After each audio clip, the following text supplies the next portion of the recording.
मायावती अगर इसको एक सेंटेंस में कहूँ तो ये दलित समस्या का मेडिसिन है, लेकिन उसकी एक्सपायरी डेट ख़त्म हो चुकी है।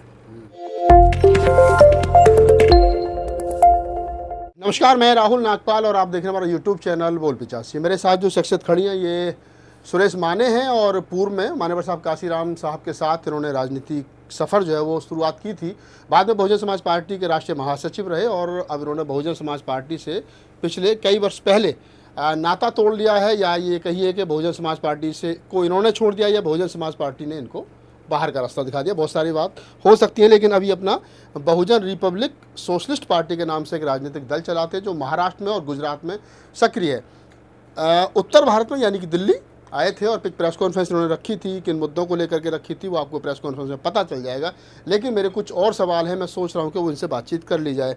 माने साहब, स्वागत है आपका। थोड़ा सा एक सवाल आता है कि बहुजन समाज पार्टी को छोड़ने के बाद में जितने लोग भी जिन्होंने अपनी अपनी राजनीतिक पार्टी बना ली, अपने अपने संगठन बना लिए, कुछ सामाजिक परिवर्तन मूवमेंट चला रहे हैं, कुछ लोग राजनीतिक दल चला रहे हैं, ऐसी क्या मजबूरी है कि बहन जी को लोग कहते हैं कि बहन जी गलत रास्ते पर हैं, तो जो लोग बहन जी को छोड़ करके गए हैं उनकी संख्या भी सैकड़ों से ज़्यादा है, वो एक प्लेटफॉर्म पर क्यों नहीं आ पा रहे हैं? अगर वो एक प्लेटफॉर्म पर आ जाए तो शायद वो भी एक बड़ी ताकत बन जाए।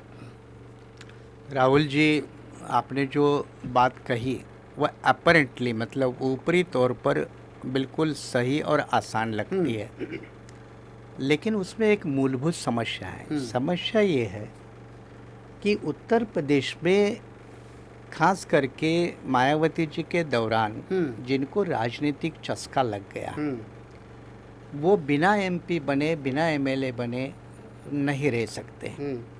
और इसलिए उनको जब लगा कि हमारे अकेले प्रयास से ये संभव नहीं है, तो उन्होंने फिर छलांग लगाना शुरू किया।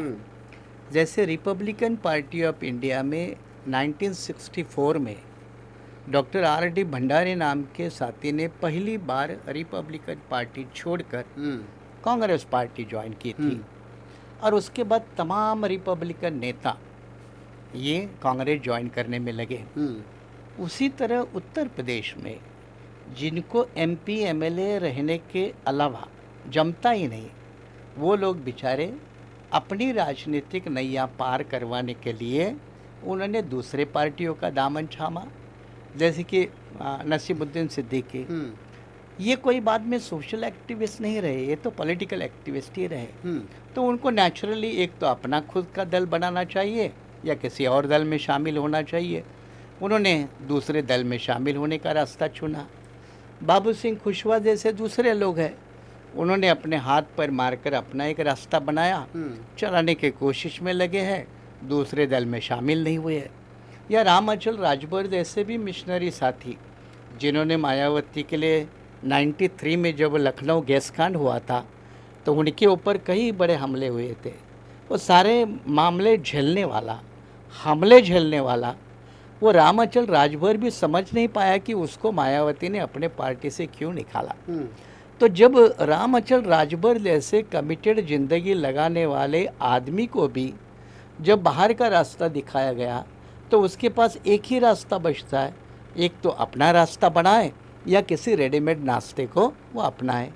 उन्होंने भी समाजवादी पार्टी का रास्ता अपनाया, आर.के. चौधरी हो या और कहीं जो बहुत सारे नाम हैं, उन लोगों ने रास्ते अपने अपने चुने।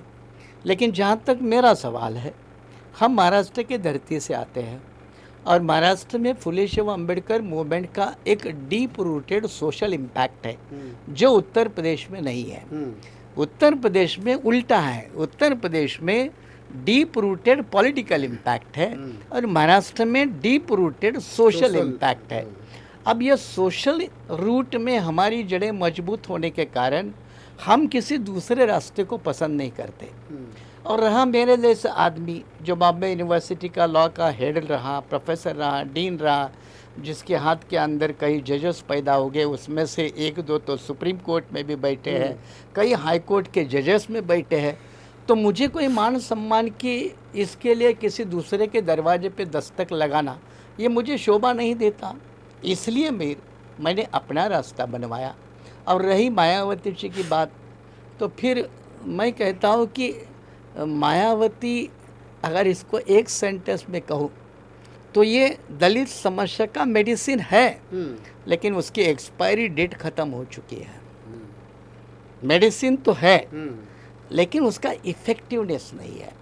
मेडिसिन तो है, लेकिन जो आभासी बोलते हैं ना, जो वेबिनार की दुनिया होती है आभासी दुनिया में, तो आभासी दुनिया में एक लीडरशिप लगती है, लेकिन ग्राउंड में हकीकत अगर हम एग्जामिन करें तो उत्तर प्रदेश के शेड्यूल कास्ट का कितना वोट बीजेपी को 2014 में गया, 2017 में गया और 2019 में गया, इसकी अगर स्टैटिस्टिकल डेटा कोई एग्जामिन करेगा तो उन्होंने मायावती का दौर देखना चाहिए और मायावती के गिरते दौर कर समझकर मायावती को चाहने वाला वोटर और लीडर दोनों कांग्रेस बीजेपी की तरफ क्यों भागता है, इस बात को समझना चाहिए। और ये बात अगर यूपी के लोग समझेंगे तो अलग रास्ता, अलग लीडरशिप, अलग स्टाइल, अलग मैकेनिज़्म और एक अलग पॉलिसी पर्सपेक्टिव इनको लेकर जो चलेगा वो एक नया, एक कन्वेंशनल नहीं, एक अनकन्वेंशनल मॉडल जो कांशीराम साहब के लेवल का होता है वो दे सकता है। अभी जितनी गहराई से डीपली आपने सारी चीज़ें बताई, सवाल फिर वही खड़ा होता है कि क्या वामन मेश्राम हैं, क्या सुरेश माने हैं, क्या और बहुत सारे लोग हैं जिन्होंने अपनी अपनी पार्टी बनाई, बाबू सिंह कुशवाहा वगैरह वगैरह, स्वयं प्रसाद मौर्य चलो रेडीमेड, उन्होंने कभी बीजेपी में जंप मारा, फिर अब सपा में आ गए, वहाँ मूवमेंट की बात कर रहे हैं। दद्दू प्रसाद हैं, बहुत सारे लोगों के नाम लिए जा सकते हैं। लेकिन बहुजन समाज पार्टी को छोड़ने के बाद में अगर कोई दूसरी राजनीतिक दल में चले गए तो वहाँ जाकर के वो MP MLA मिनिस्टर तो बन गए होंगे उनके रहमो करम पर, लेकिन वो जो अपने आप को काशीराम का चेला कहते हैं, वो जो अपने आप को कहते हैं कि हमको मूवमेंट की बहुत ज़्यादा समझ है और उन्होंने राजनीतिक पार्टी बनाई, उनकी राजनीतिक पार्टी का वजूद जो वो काउंसलर जिताने तक का नहीं है, तो कहीं ना कहीं विश्वास और आज तो अभी भी बसपा के साथ 1 करोड़ से ज़्यादा वोट है, तो पार्टी को छोड़ने के बावजूद ही, अपनी राजनीतिक पार्टी बनाने के बावजूद भी, अगर वामन मेश्राम के पास में जिनको सुनने के लिए 5 लाख आदमी आते हैं और वो काउंसलर नहीं जिता पा रहे, तो भीड़ को आप वोट में तो कन्वर्ट नहीं कर पा रहे हो, तो लोगों का विश्वास तो कहीं ना कहीं बसपा सुप्रीमो के साथ बना हुआ है। नहीं, इसका भी फिर एक बार मैं उसको बड़ी विस्तार से थे कि नहीं, लेकिन संक्षिप्त में कहता हूँ कि आप लीडर के भरोसे पे पूरी मूवमेंट को छोड़ क्यों देते हो, और लीडर के ही परिप्रेक्ष्य को सेंट्रल पॉइंट पे रखकर पूरी मूवमेंट का एनालिसिस क्यों कर सकते हो। लीडर के अलावा एक कैडर भी एक बड़ी ताकत है, वोटर भी एक बड़ी ताकत है। अब मान लो कई हमारे बसपा छोड़कर कुछ नेता अपने अपनी पार्टी में रास्ते बनाकर चले गए, क्या उनके साथ कैडर गया है, क्या उनके साथ वोटर गया है? और उनके दिमाग में था तो सही ना कि हम बड़े फेस हैं, मिनिस्टर हैं, हमारे साथ गाड़ियों का पूरा लाभ लश्कर चलता है, तो हमारे सामने लोग लाइक करेंगे। इसीलिए तो मैंने कहा कि जब कोई बड़ी मूवमेंट होती है उसमें से कोई लीडर बाहर निकलता है तो नॉर्मली आमतौर पर कैडर और वोटर वो जल्दी उसको फॉलो नहीं करता, वो टेस्ट करता है 1 2 बार 3 बार। जैसे महाराष्ट्र में भी देखो, शिवसेना में एक बड़ा भारी दरार पड़ गया, ये लग गए, लेकिन फिर भी बीजेपी जो शिवसेना के लीडर लोग हैं उनको लेकर परेशान है, उसमें से किसी को CM बनाया तो भी डर है, इसलिए लोकल बॉडी के भी चुनाव महाराष्ट्र में बीजेपी करने की हिम्मत नहीं कर रहे। लेकिन उत्तर प्रदेश में हुआ क्या, 2012 के बाद 2017 है और 2019 है, तो 2017 और 19 ये संभालने के जो मौके थे मायावती जी के पास, अगर उसमें वो सफल होती तो कहते हैं ना बिगड़ी हुई वो बन के जाती, तो लेकिन वो भी मौके उनके हाथ से निकल गए। आप लोग हमेशा BSP के बारे में कहते हैं कि BSP उस समय पर अपने आप को नहीं संभाल पाई। मैं बहन जी से भी अक्सर मैंने 2-3 बार बातचीत की है। बहन जी कहते हैं कि जब पार्टी को नेताओं की ज़रूरत थी, जब पार्टी संकट में थी, मान्यवर साहब की डेथ के बाद में जब पार्टी पर मनुवादियों की नज़र पड़ी, तो जिस समय नेताओं की जरूरत थी तो नेता छोड़ करके जा रहे थे, तो तमाम लोग छोड़ करके चले गए, तो बहन जी को उस समय पर संघर्ष करना पड़ा और आज वो पार्टी को चला रही हैं। एक सवाल तो एक दूसरा सवाल ये कि तमाम लोग बसपा को ही टारगेट करते हैं, कहते हैं कि बसपा 207 से 19, 19 से 80, 80 से 1 रह गया है। लेकिन आप कांग्रेस को देखो, जिन्होंने नहीं, कांग्रेस को देखिए ना सर, जिन्होंने 65 साल 60 साल राज किया, आज वो विपक्ष में बैठने की भूमिका में नहीं है। तो राजनीति में तो सब कुछ संभव हो सकता है, कल बसपा ही 50 सीट जीत जाए 2024 में। एक बात तो मायावती जी का कहना कि साहब के बीमार होने के बाद, खास करके अक्टूबर 2003 के बाद लोग छोड़ के गए, वो तो सच्चाई नहीं है। 2012 तक काफ़ी लोग वही के वही हैं। बल्कि 2003 में कांशीराम जी बीमार होने के बाद हमारे जैसे लोगों को मायावती ने अपने स्टेटस से उठाकर नेशनल लेवल पे इस्तेमाल किया और हमने सर्विस दी है। हम कोई छोड़ के नहीं गए। मैं तो खुद 2014 में मतलब 11 साल लगातार रहा हूँ, बाकी भी लोग रहे हैं। तो 2012 तक तो कोई छोड़ के नहीं गया था। 2012 तक तो सरकार थी, मंत्रालय थे, दूध और मलाई खाने को मिल रही थी, तो लोग छोड़ करके क्यों जाते? हाँ, तो 2007 तक तो सरकार नहीं थी। 2007 तक तो सरकार नहीं थी। उम्मीद थी ना सर सरकार बने। हाँ, वो सिर्फ यूपी का मामला है। मूवमेंट देश में चल रही थी। मैं कोई यूपी में नहीं काम कर रहा था। मैं तो एक वक्त नागालैंड, मणिपुर में भी बसपा का इंचार्ज रहा हूँ। 6 महीने के लिए मायावती जी ने मुझे वहाँ भी भेज के टेस्ट किया है। पूरा साउथ इंडिया मैंने बिल्डअप किया है। तो वहाँ तो कोई सरकार बनने का कोई ऑप्शन नहीं था। वहाँ तो मूवमेंट के लिए हम काम कर रहे थे ना। तो मुश्किल वाली घड़ी में सब छोड़ के गए थे, ये कहना बिल्कुल बिना सबूत वाला ये बात है। और महाराष्ट्र के बाहर, सॉरी यूपी के बाहर भी कौन छोड़ के गया था 2007 के पहले? कोई नाम गिनाए? 5 नाम गिनाए कि 2007। फूल सिंह बरैया। वही मैं बोला, फूल सिंह बरैया भी बाहर जाने का कारण आप भी अच्छी तरह से जानते हो, मैं भी अच्छी तरह से जानते हो कि 2 जाटों नेताओं में कौन बड़ा नेता बनेगा। ये उसकी लड़ाई थी कि मध्य प्रदेश आगे जाएगा तो उत्तर प्रदेश का क्या, या उत्तर प्रदेश पीछे रहेगा तो नाक की लड़ाई में मूवमेंट पीछे रह गया। यस, इसीलिए इतना ही नहीं, आपने राहुल जी पूछा, अच्छा कि आपने पूछा। इसके अलावा 2007 या 8 में भी उत्तराखंड में बसपा का सीएम हो सकता था। कांग्रेस घुटने पे आई थी। 8 एमएलए थे बसपा के, 3 एमएलए यूकेडी के थे, और ऐसे वक्त में 25 एमएलए कांग्रेस के पास थे।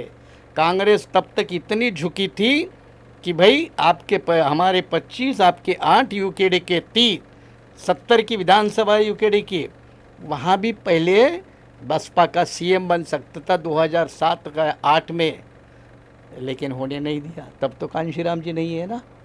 तो देखो, मैं फिर कह रहा हूँ, मायावती को दोष देना ना हमारा मकसद है, ना कोई मायावती हमारी टारगेट है। उन्होंने अपनी बचते बचाते जवाब दे रहे हैं आप कि नहीं, मायावती हमारी टारगेट नहीं है और मायावती से हमारा कोई मतलब नहीं है। कोई बचते नहीं है। मैंने कहा ना, एक सेंटेंस में कहा है कि it is a medicine with expiry date. अब इससे ज़्यादा आपको, चलिए खैर, माने साहब सुलझे हुए राजनीतिज्ञ हैं और वो अपनी सुलझे हुई राजनीति नहीं है, मैं सच्चाई बयान कर रहा हूँ। अपने तरीके से जो है वो एक्सप्लेन कर रहे हैं चीज़ों को। लेकिन चलिए खैर, ये तो बसपा से सवाल पूछना, संबंधित सवाल पूछना मेरी इसलिए मजबूरी थी कि कल को दर्शक ये कह सकते हैं कि माने साहब ने आपने सवाल नहीं पूछा। अच्छी बात है, मैं जिस भी बसपा के नेता से मिलता हूँ, पूर्व नेता से, चाहे स्वामी प्रसाद मौर्य का इंटरव्यू आपने देखा, दद्दू प्रसाद जी का देखो, तमाम लोगों को, फूल सिंह बरैया जी से मैंने बातचीत की, आज माने साहब से कर रहा हूँ। तो ये इसलिए करता हूँ कि ताकि पता चल सके कि उस दौर में जब माने साहब को बसपा छोड़नी पड़ी तो क्या माने साहब गलत थे, या उस समय के हालात वैसे थे, या वास्तव में बहन जी गलत थी। बहुत सारी चीज़ें हो सकती हैं राजनीति में, बहुत सारी, कोई चीज़ परमानेंट नहीं होती है। मैं तो चाहता हूँ कि कल को बहन जी कहें कि तमाम काशीराम साहब के बिगड़े हुए चले आ जाओ, बसपा को दोबारा से इकट्ठा करेंगे और माने साहब दोबारा से राष्ट्रीय महासचिव हो, और फूल सिंह बरैया, दद्दू प्रसाद, स्वामी प्रसाद, सब लोग मिलकर के मूवमेंट खड़ी करें। ये तमाम ये आप सपना जरूर देखें, लेकिन ये सपना सच करने की जिम्मेदारी किसकी? अगर बहन जी कहे कि चलो आ जाओ माने साहब और हम सब लोग मिलकर के काशीराम साहब के मूवमेंट को चलाएंगे, तो आप जाएंगे? यही आपने कहा कि महाराष्ट्र में भी प्रकाश अंबेडकर इस मामले में इनिशिएटिव ले और सबको साथ में ले, तो ही प्रकाश अंबेडकर बड़ा हो सकता है। लेकिन प्रकाश अंबेडकर वो करता नहीं, और यही काम मायावती जी भी करेगी। और अगर ये सारे समाज की उम्मीद है ना, लोगों की उम्मीद है ना, फिर एक बार अपना घर वही हरा भरा तंदुरुस्त, हम कहीं भी चले जाएं, कुछ भी बना ले, लेकिन दिल में तो बसपा हाथ ही रहता है। वो हमारे भी है, दुख आपको भी है, दुख हमारे भी है। बल्कि मैं तो कहूँगा, हमारे जैसे लोगों ने 35-40 लाख लगाए तो दुख हमें ज़्यादा होता है। हमने जिस पौधे को सींचा है, वो पौधा गिरता हुआ देखकर हमें कोई खुशी नहीं होती, लेकिन गिरता है तो जिम्मेदार कौन? मालिक चलिए खैर ये और सारे मालिक सवाल का रोल जो है वो किसी न किसी को तो करता है। हाँ नहीं, मैं तो हमेशा ये कहता हूँ, लोग मुझसे कहते हैं कि बहन जी उस दौर में घर से निकली जब लोग बेटियों को नहीं निकालते, तो मैं कहता हूँ उसके लिए धन्यवाद है। लेकिन अगर आप इस बात को ज़्यादा बढ़ा चढ़ा करके कहते हो, तो मैं कहता हूँ अगर बहन जी उस समय पर निकली तो 4 बार मुख्यमंत्री भी बहन जी बनी, कोई दूसरा नहीं बना। जो त्याग करता तो मिलता उसी को है। माने साहब चलिए खैर, ये तो बसपा से संबंधित बातें हो गई, और अब मैं ये जानना चाह रहा हूँ कि आप दिल्ली में हैं और दिल्ली देश की राजधानी है, यहाँ से देश की दशा और दिशा तय होती है राजनीति की।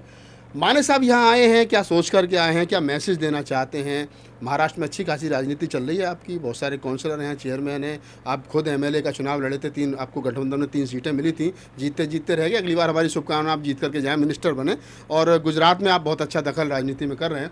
तो अभी तेलंगाना कर्नाटक में आप कर रहे हैं। ये मुझे खुशी की ये अच्छी बात ये है कि माने साहब वहाँ काम कर रहे हैं कि जहाँ बसपा नहीं है, तो उनको फील्ड भी मिल रहा है, उनको गालियाँ भी नहीं मिल रही है। लेकिन जो लोग उत्तर प्रदेश में आकर के काम करते हैं तो उनको कहते हैं अच्छा ये बीजेपी ने भेजे, इनको ये वोट कटवा। अब मैं राहुल यहाँ एक भी ऐड कर दो, केरल जैसे स्टेट में मैंने बीएसपी का लोकसभा का उम्मीदवार 1 लाख वोटों तक पहुँचाया है। महाराष्ट्र में 6 महीने के लिए मुझे इंचार्ज मिला था, 6 सीटें 2 नंबर पे लाई थी मैंने।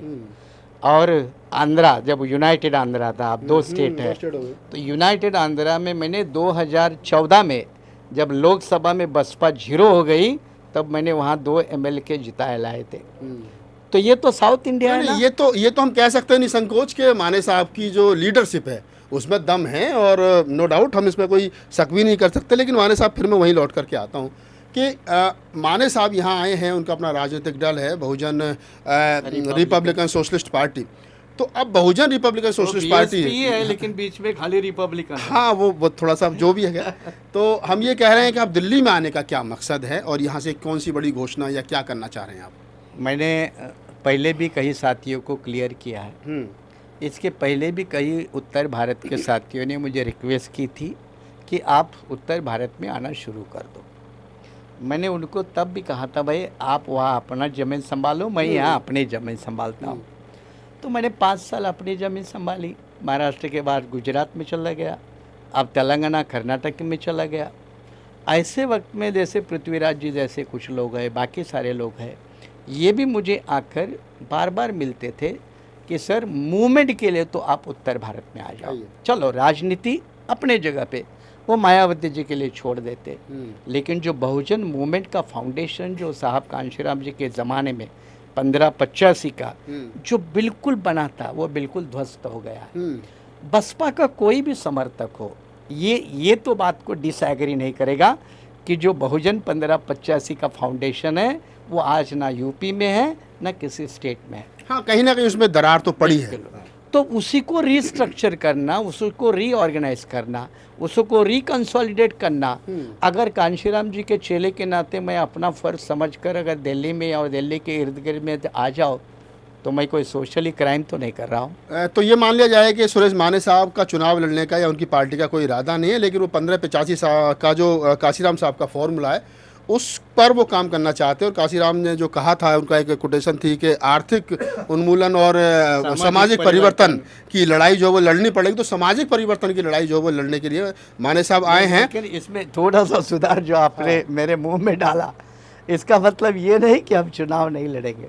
नहीं, पहले आप 1585 पर काम करेंगे और 85% बहुजन बनेगा तो फिर चुनाव लड़ेंगे ना। 1585 ऑलरेडी बन चुका था, वो बिखर गया है, तो उसको इकट्ठा करना, रीऑर्गेनाइज करना, इकट्ठा करना। जैसे मान्यवर साहब काशीराम कहते थे कि 6743 जातियों में पार्टियों को काट करके उनका चूरा बना दिया, और मैं उनको फेविकॉल डाल करके उनका एक गोला बना रहा हूँ। तो वो काम माने साहब करें।